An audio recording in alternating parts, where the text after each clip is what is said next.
welcome to my channel.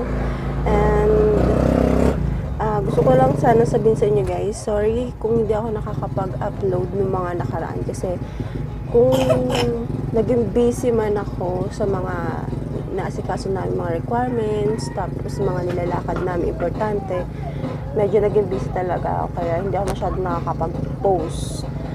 Tapos sumunod naman yung pagkatapos ng mga naasikaso namin, syempre unti ko na natapos.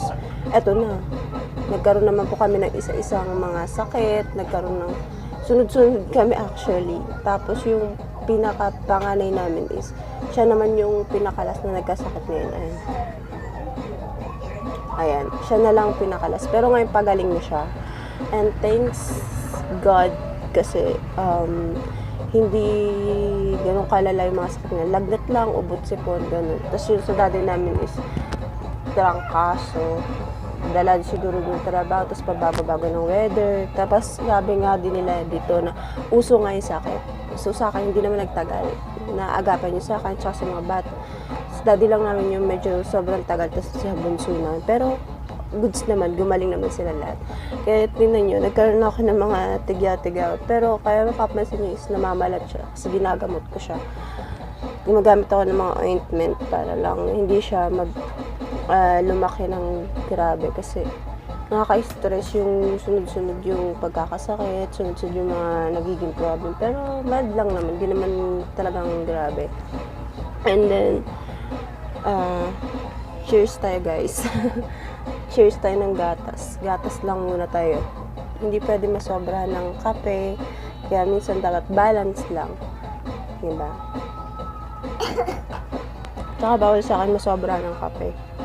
Kaya minsan kahit ayaw ko ng gatas, napipilitan ako kasi kailangan. And then, share ko lang sa inyo na pasensya hindi ako nakakapag-post, hindi ako nakakapag-upload. Pero soon, wait niyo yung mga susunod na videos. Nag-upload ako ng isang videos na ginagawa ng anak ko habang nagliligpit ako ng mga sinampay. Tapos pinasok ko yung mga damit dito sa higaan namin dito sa gilid. Tapos bigla niyang pinagtutupi lahat. Yun na in-upload ko. Kasi gusto ko i-share sa inyo yung milestone na minsan na ginagawa ng mga anak ko kapag busy ako na hindi nakikita talaga. Actually, minadali ko yung pagligpit nun kasi nakita ko siya talagang nagliligpit. Kaya naisip ko na, videoan ko kaya. Binidyoan ko naman at natuwa naman siya kasi hindi siya naggagalit kapag binibidyoan ko siya. Pero dati kasi, pag may mga ginagawa silang ganun, nagagalit sila pag nag-video ako, diba? Hindi nabibidyo. Pero ngayon, okay naman. And talaga guys, namamalat na yung mga ano ko. Patuyo na siya, pagaling na. Thanks God. Kasi nababawasan yung problema ko. And then, sa mga susunod na na araw is makakapag-upload ako, makakapag-video na ako kasi okay na kami lahat. Sobrang okay na kami. And salamat po sa mga nagpipray sa amin. Tapos may mga nag-message sa akin na bakit hindi ka na nag-upload? Ba't di ka na nagpo-post? Ano nangyayari sa inyo na nakaganap? Pasensya na guys. Kasi nangangamusta din yung mga best friend ko na dalawa. Sila, Mary Jane tsaka si Chris, kung okay na ako. So, okay na po ako. Tapos yung mama ko rin, nag-concern din kasi nag-post ako ng update ko sa nangyayari sa amin, sa akin. At gusto niya rin na gumaling na rin ako. Pero thanks God kasi nung siya yung last na nag-message sa akin, hindi na lumala yung sakit ko. Talagang worth it minsan yung prayers ng family mo, ng mother mo, ng father mo. Tapos yung advice nila sa parang nakakapagpagaan ng loob, nakaka-relax, tapos at the same time is mabilis kang gumaling, mabilis kang makarecover. Pero ayun na, naka-recover naman kami, thanks God.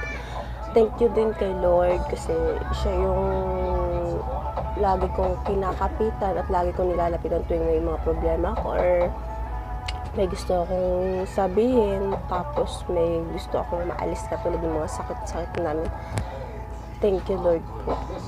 Kasi kundi dahil sa Kanya, kung hindi dahil sa prayers ng guide, hindi naman magiging posible lahat ng, ay hindi magiging possible lahat ng mga imposible, diba?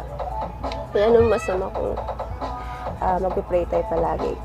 Kasi ito yung pinaka-guide natin kahit saan tayo magpunta, kahit anong ginagawa natin, always mag-pray kasi siya yung magiging guide natin, sandigan sa lahat ng mga problems na, although hindi naman agad natutupad, pero unti-unti natutupad. Siyempre, sasamahan din natin ng kilos, gawa, para maging posible lahat ng mga imposible, diba? Diba?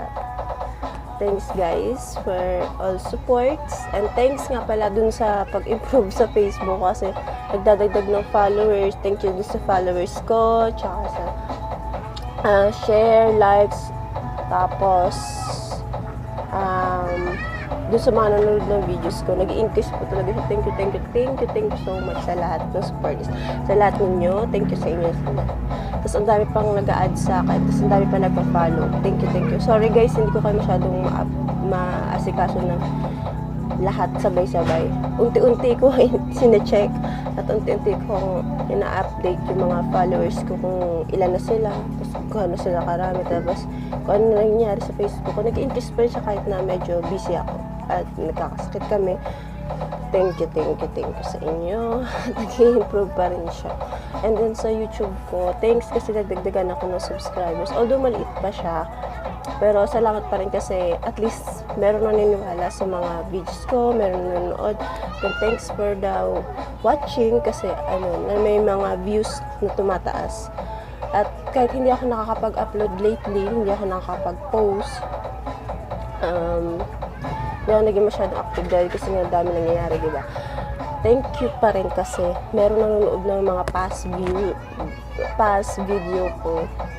Dumadagdag yung mga views. Thank you. I'm not expecting na mangyayari ito.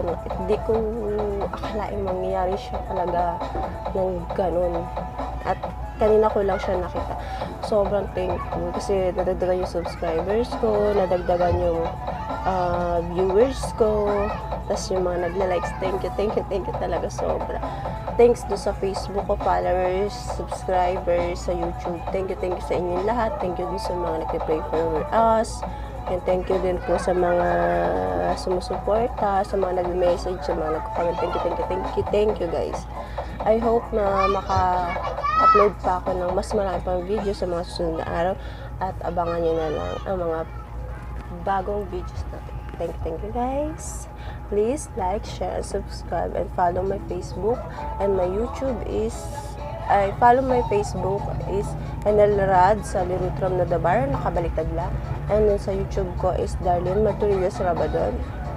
Subscribe, follow, subscribe, share, and like my all videos, like my page, follow. Thank you guys. Bye!